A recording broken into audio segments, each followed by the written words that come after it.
নমস্কার। Friends TV আয়োজিত নিবেদিতা দাস পরিচালিত রোদের আলোয় অনুষ্ঠানে আমি দেবাঞ্জনা আপনাদের সুস্বাগতম জানাচ্ছি। আজকের এই অনুষ্ঠানে আমার সঙ্গে আছে মা আর মেয়ে, দুজনে বাচিক শিল্পী। আসুন তাদের সাথে আলাপ করি। প্রথমেই ছোট্ট ক্ষুদে বাচিক শিল্পীর সঙ্গে। তোমার নাম কি? অর্ণা মিত্র। অর্ণা মিত্র, তাই তো? আচ্ছা অর্ণা, তুমি কোথা থেকে এসেছো? হাওড়া থেকে। হাওড়া থেকে? অনেকটা দূর। আর তোমার পাশে কে আছে? মা। মা? মানে মা আছে মানে একটা দারুণ আনন্দ, তাই না? বেশ, আমরা মা আর মেয়ের সঙ্গে কথা বলবো। আজকের অনুষ্ঠানটা আশা করছি খুব জমে যাবে মা আর মেয়ের কবিতায় এবং ওদের সাথে আড্ডায়। একেবারে কেউ কিন্তু নড়বেন না, একদম সাথে থাকুন ফ্রেন্ডস টিভি আয়োজিত রোদের আলোয়, যেটির পরিচালিকা নিবেদিতা দাস। আচ্ছা, অর্ণার সাথে তো একটু আলাপ হলো, এবার ওর মায়ের সঙ্গে একটু আলাপ করি। আপনার নাম কি? রাত্রি মিত্র। রাত্রি মিত্র, বাহ, খুব সুন্দর নাম। আচ্ছা রাত্রি, আপনার মেয়ে অর্ণা, তাই তো? বাহ, খুব ভালো। আর দুজনে মিলেই আজকে আমাদের কবিতা শোনাবেন। একদম। বাহ, খুব ভালো। আমরা তাহলে অনুষ্ঠানের প্রথম কবিতাটা ছোট্ট অর্ণাকে দিয়েই শুরু করি। অর্ণা, তুমি আমাদের প্রথমে কি কবিতা শোনাবে? বর এসেছে বীরের ছাদে। রবীন্দ্রনাথ ঠাকুরের বর এসেছে বীরের ছাদে। খুব ভালো, শোনাও অর্ণা। বর এসেছে বীরের ছাদে, বিয়ের নগ্ন আত্মা, পিতলাতা লাঠি কাঁধে, গালেতে গাল পাত্তা, শালার সঙ্গে ক্রমে ক্রমে আলাপ যখন উঠিল জমে, রায় বেশে নাচ নাচের জোকে, মাথায় মারলে গাত্তা, শ্বশুর কাঁদে মেয়ের শোকে, বর এসে কয় ঠাট্টা। বর হেসে কয় ঠাট্টা। খুব ভালো। রবি ঠাকুরের এই কবিতার সঙ্গেই আমরা শুরু করলাম আমাদের অনুষ্ঠান। অর্ণার সাথে কথা তো বলছি, তার সাথে একটু ওর মায়ের সঙ্গে কথা বলি। রাত্রি, রাত্রি, আপনারা হাওড়া থেকে এসেছেন, অনেকটা দূর থেকে। আচ্ছা, হাওড়ার কোথায় থাকেন আপনারা? হাওড়ার সাঁতরাগাছি থেকে। মা আর মেয়ে সাঁতরাগাছি থেকে এসেছে। আচ্ছা, অর্ণা তো একেবারে ছোট, ও কি স্কুলে পড়ে? হ্যাঁ, স্কুলে পড়ে। আচ্ছা আচ্ছা। আর এই ছোট্ট বয়সেই কবিতায় ভর্তি করেছেন। ও কি কবিতা শেখে? হ্যাঁ, ও একদম 3 বছর থেকেই কবিতা শেখে। বাহ, 3 বছর বয়স থেকে কবিতা শিখছে। এটা কিন্তু মানে একটা খুব ভালো দিক। যেরকম আমরা বলি না যে মাটির তালকে যেভাবে গড়া যায় সেভাবে গড়া যায়, তো কবিতা বা গান যেটা কিছুই হোক না কেন, ছোট্ট বয়স থেকে যদি সেইভাবে সঠিক চর্চা করা যায়, তাহলে আমার মনে হয় যে ও একদিন সুবাচিক শিল্পী হয়ে উঠবে। এটাই আশীর্বাদ করবেন। একদম একদম, নিশ্চয়ই। আচ্ছা রাত্রি, আপনি তো মেয়েকে অনেক ছোট বয়সেই কবিতায় ভর্তি করেছেন বা ও কবিতার চর্চা করছে, তো আপনার চর্চা কবে থেকে? আমি পরোক্ষভাবে শুরু করেছি মেয়ের সাথেই। মেয়ে এবছরেরই জানুয়ারি মাস থেকে ভর্তি হয়। তো ওকে করানোর সাথে সাথে আমারও প্র্যাকটিস হয়ে যেত। আর তারপরে জুন মাস থেকে আমার শুরু হয়েছে মানে প্রত্যক্ষভাবে।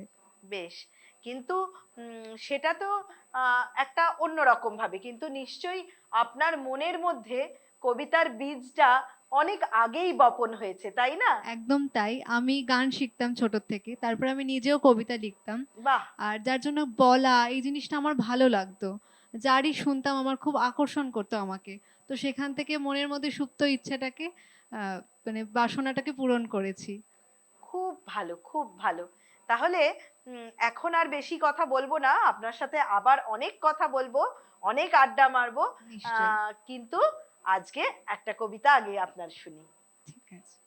আমি বলবো কবি শুভ দাশগুপ্তর শহীদের মা।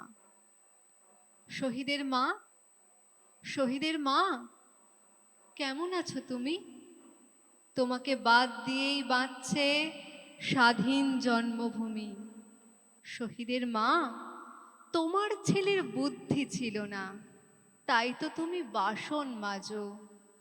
তাই শহীদের মা, স্বদেশ তোমায় দুমুঠো ভাত দেয়নি, দেয় না আজও। চোখের জলে বুক ভাসিয়ে তবুও তুমি বাঁচো।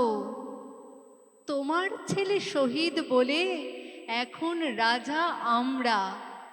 রোদ বৃষ্টি অসুখ বিসুখ পুড়ছে তোমার চামড়া। আমরা সবাই ভয় পাচ্ছি, ভয়েই আছি সুখে। আমরা ভুলেও অন্ধকারে দাঁড়াই না কো রুখে। তোমার ছেলে বোকা ছিল, পথ ছিল না ঠিক। নিজের আখের গোছায়নি সে, নিরেট নির্ভীক। শহীদের মা, তোমার জন্য পদ্য লেখে কবি।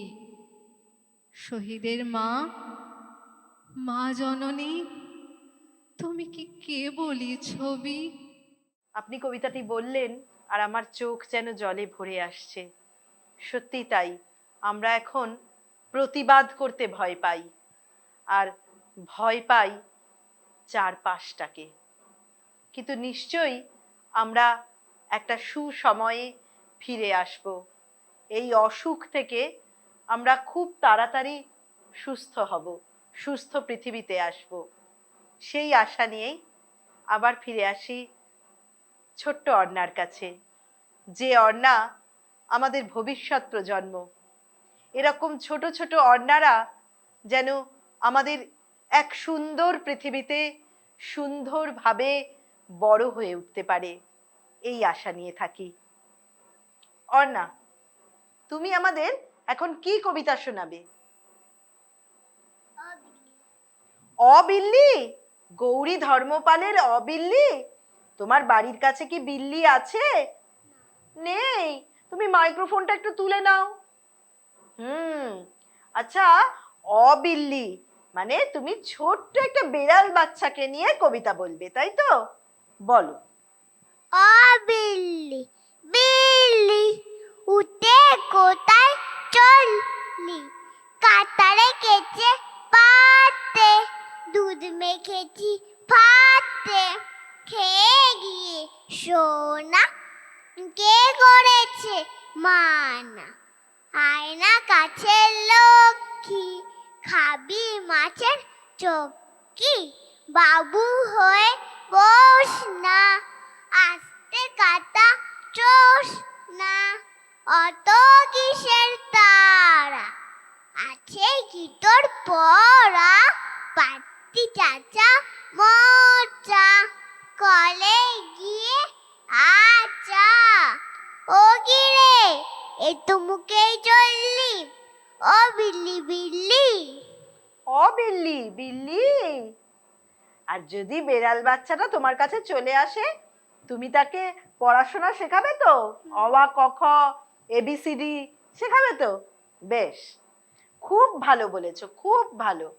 আচ্ছা অর্ণা, তুমি তো গৌরী ধর্মপালের একটি কবিতা আমাদের শোনালে, আর আমি যদি তোমাকে বলি তুমি আমাদের মজার কবি সুকুমার রায়ের একটা কবিতা শোনাও, শোনাবে? বেশ, শোনাও। বাবুরাম সাপুরে, কোথা যাস বাবুরে? আয় বাবা দেখে যা, দুটো সাপ রেখে যা। যে সাপের চোখ নেই, শিং নেই, নখ নেই, ছোটে নাকি হাঁটে না, কাউকে যে কাটে না, করে না কো পাশ পাশ, মারে না কো দুষ তাস।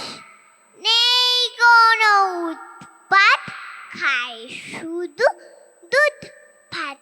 সেই সব জানতো, গোটা দুই আনতো, তেড়ে মেরে দান্দা করে দেই ঠান্ডা।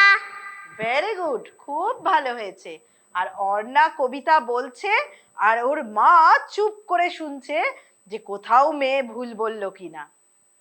সবসময়ই আমাদের মায়েদের যেন কোথায় একটা উৎকণ্ঠা থাকে না? একদম একদম। একদম সত্যিই তাই। আচ্ছা রাত্রি, আপনি তো আপনি কি কোনো মানে এই যে কবিতা করেন, সংসার সামলান, হ্যাঁ ছোট্ট বাচ্চা তাকে বড় করছেন, এছাড়াও আপনি কি কোনো কিছুর সঙ্গে যুক্ত? হ্যাঁ, আমি অনলাইন বিজনেসের সাথে যুক্ত। আমার একটা ছোট্ট বুটিক রয়েছে।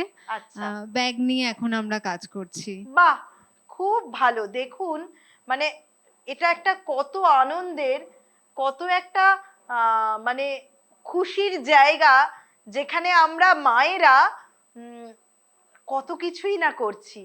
মানে আমরা নারী, আমরাই পারি, একদম। তাই না? আর পারতেই হবে। একদম পারতেই হবে। আপনি ব্যাগের অনলাইন হ্যাঁ হ্যাঁ বিজনেস, হ্যাঁ। খুব ভালো, খুব ভালো। আচ্ছা, আহ, আমি একটা কথা আপনাকে একটু জিজ্ঞাসা না করে পারছি না। সেটা হচ্ছে, আপনি তো অনলাইন বিজনেস করেন, হ্যাঁ ছোট বাচ্চা তাকে একদম। বড় করছেন, তাকে কবিতা শেখাচ্ছেন, পড়াশোনা করাচ্ছেন। তো আপনার কি মনে হয় যে আমাদের এই পৃথিবী, এই যে ছোট্ট অর্ণা বড় হচ্ছে, হুম, তাহলে আপনি ওকে কিভাবে বড় করবেন? শুধুই কি পড়াশোনা, শুধুই কি গান কবিতা, নাকি একটু অন্যভাবেও বড় করবেন? আপনার কি মনে হয়? একদম, মানে আমি চাই যে ওর যেটা নিজস্ব বক্তব্য ও সবসময় সেটা নিজে থেকে এখন থেকেই করুক। আমি ওকে সবসময় ওটা শেখাই যে তুমি স্কুলে যাচ্ছ বা রাস্তাঘাটে তোমার যদি কখনো কোনো অসুবিধা হয় তুমি আমাকে বলবে না, তুমি নিজে সেটা ফেস করো, তুমি নিজের অসুবিধাটা তাকে বলো, সে তোমাকে যা বলবে তুমি সেইভাবে কাজ করবে, সেইভাবে অ্যাকশন নেবে, ভয় পাবে না, সবসময় এগিয়ে যাবে। যে হ্যাঁ, যদি কেউ তোমাকে আক্রমণ করে তুমি সেই জায়গাতে ভয় পাবে না, ঠিক, তুমিও এগিয়ে যাবে। কারণ শুধু চার দেওয়ালের মধ্যে পড়াশোনা আরো সাংস্কৃতিক জিনিস শিখেই তো হবে না, নিজের ভেতরের সত্তাটাকে জাগ্রত করতে হবে, তবে তো অনেক বড় হওয়া যাবে। একদম একদম ঠিক কথা। একেবারেই। আমরা অনেক ক্ষেত্রেই দেখি যে আমরা বাবা মারা অনেক কিছু আমাদের সন্তানদের ওপর চাপিয়ে দিই। আমার মনে হয় সেটা একেবারেই উচিত নয়। সন্তান যদি সে নিজের ইচ্ছা মতো চলে, সে যদি নিজের ইচ্ছা মতো এগিয়ে যায়, অবশ্যই আমরা তাদের আহ, এটা দেখবো যে সে যেন ভুল পথে চালিত না হয়। যদি সে সঠিক পথে এগিয়ে যায়, তবে আমার মনে হয় যে আমাদের তাদের উৎসাহ দেওয়াটাই দরকার, একদম তাই না? তাই, একদম। একদম। আচ্ছা রাত্রি, আপনি হ্যাঁ। আমাদের আরেকটি কবিতা শোনান। আচ্ছা, বেশ। কবি সুনীল গঙ্গোপাধ্যায়ের কেউ কথা রাখেনি। কেউ কথা রাখেনি, ৩৩ বছর কাটলো, কেউ কথা রাখেনি। ছেলেবেলায় বোষ্টমী তার আগমনী গান হঠাৎ থামিয়ে বলেছিল, শুক্লা দ্বাদশীর দিন অন্তরাটুকু শুনিয়ে যাবে। তারপর কত চন্দ্রভুক অমাবস্যা এসে চলে গেল, কিন্তু সেই বোষ্টমী আর এলো না। ২৫ বছর প্রতীক্ষায় আছি। মামাবাড়ির মাঝি নাদের আলী বলেছিল, বড় হও দাদা ঠাকুর, তোমাকে আমি ৩ প্রহরের বিল দেখাতে নিয়ে যাব। সেখানে পদ্ম ফুলের মাথায় সাপ আর ভ্রমর খেলা করে। নাদের আলী, আমি আর কত বড় হব? আমার মাথায় ঘরের ছাদ পড়ে আকাশ স্পর্শ করলে তারপর তুমি আমায় ৩ প্রহরের বিল দেখাবে। একটাও রয়্যাল গুলি কিনতে পারিনি কখনো। লাঠি লজেন্স দেখিয়ে দেখিয়ে চুষেছে লস্কর বাড়ির ছেলেরা। ভিখারিদের মতো চৌধুরীদের গেটে দাঁড়িয়ে দেখেছি ভিতরের রাস উৎসব। অবিরল রঙের ধারার মধ্যে সুবর্ণ কঙ্কণ পরা ফর্সা রমণীরা কত রকম আমোদে হেসেছে। আমার দিকে তারা ফিরেও চায়নি। বাবা বলেছিলেন, দেখিস একদিন আমরাও। বাবা এখন অন্ধ, আমাদের দেখা হয়নি কিছুই। সেই রয়্যালগুলি, সেই লাঠি লজেন্স, সেই রাস উৎসব আমায় কেউ ফিরিয়ে দেবে না। বুকের মধ্যে সুগন্ধি রুমাল রেখে বরুণা বলেছিল, যেদিন আমায় সত্যিকারের ভালোবাসবে সেদিন আমার বুকেও এরকম আতরের গন্ধ হবে। ভালোবাসার জন্য আমি হাতের মুঠোয় প্রাণ নিয়েছি, দুরন্ত ষাঁড়ের চোখে বেঁধেছি লাল কাপড়, বিশ্ব সংসার তন্ন তন্ন করে খুঁজে এনেছি 108টা নীল পদ্ম। তবু কথা রাখেনি বরুণা, এখন তার বুকে শুধুই মাংসের গন্ধ। এখনো সে যে কোনো নারী, কেউ কথা রাখেনি। 33 বছর কাটলো, কেউ কথা রাখে না। অসাধারণ। সুনীল গঙ্গোপাধ্যায়ের অবিস্মরণীয় কবিতা কেউ কথা রাখেনি। আর রাত্রির কণ্ঠে তা যেন জীবন্ত হয়ে উঠল। খুব ভালো লাগলো। ধন্যবাদ দিদি। আবার আসি ছোট্ট অর্ণার কাছে। অর্ণা এতক্ষণ চুপ করে ওর মায়ের কবিতা শুনছে। আচ্ছা অর্ণা, মা কবিতা বলে তাই তো? আবার মাইক্রোফোনটা মুখের কাছে তুলে নাও। আচ্ছা, মা কবিতা বলে আর তুমি সেই কবিতাগুলো শোনো, তাই তো? তো তাহলে মায়ের কিছু কিছু কবিতাও কি তোমার মুখস্থ হয়ে গেছে? ও আচ্ছা, মায়ের কবিতাও তোমার মুখস্থ হয়ে গেছে, খুব ভালো। মা আর মেয়ে দুজনে একসঙ্গে সংস্কৃতির চর্চা চালাচ্ছে, খুব ভালো। আচ্ছা অর্ণা, তুমি আমাদের এবার কি কবিতা শোনাবে? খুকো খোকা।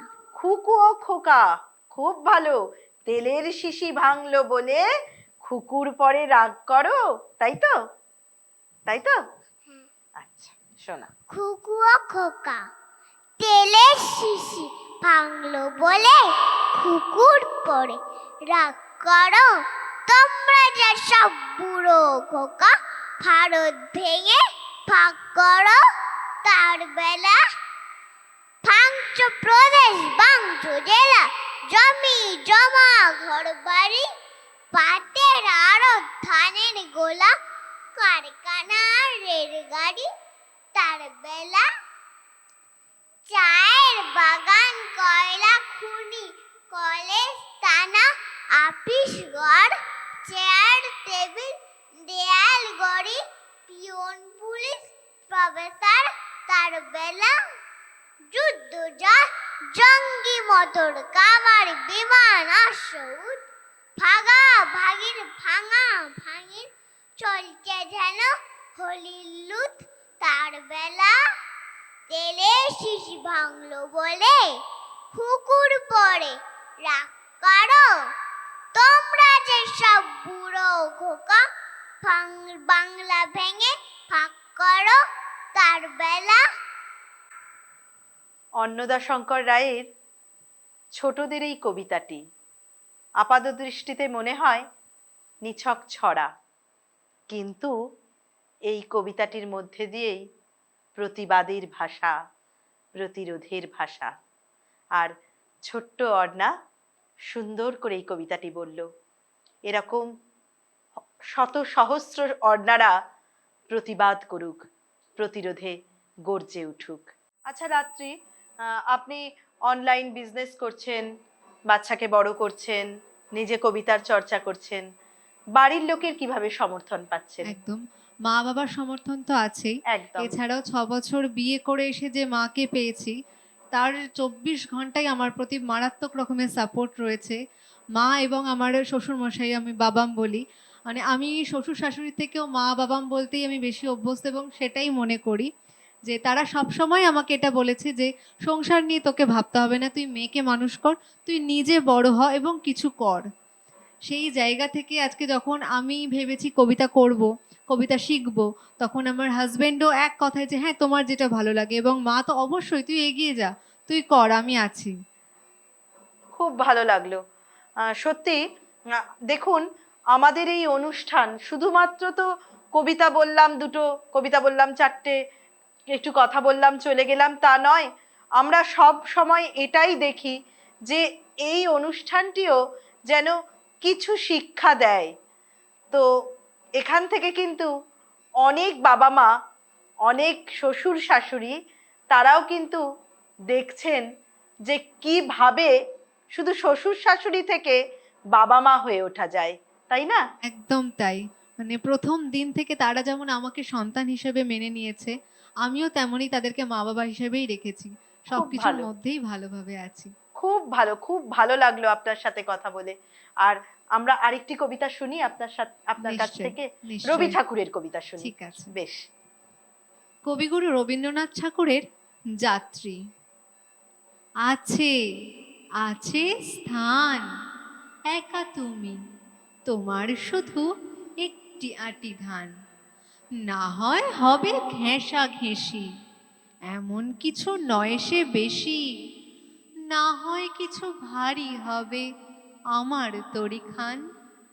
তাই বলে কি ফিরবে তুমি? আছে, আছে স্থান, এসো, এসো নাই। ধুলা যদি থাকে কিছু, থাক না ধুলা পায়। তনু তোমার তনুলতা, চোখের কোণে চঞ্চলতা। সজল নীল জলদ বরণ, বসন খানি গায়ে।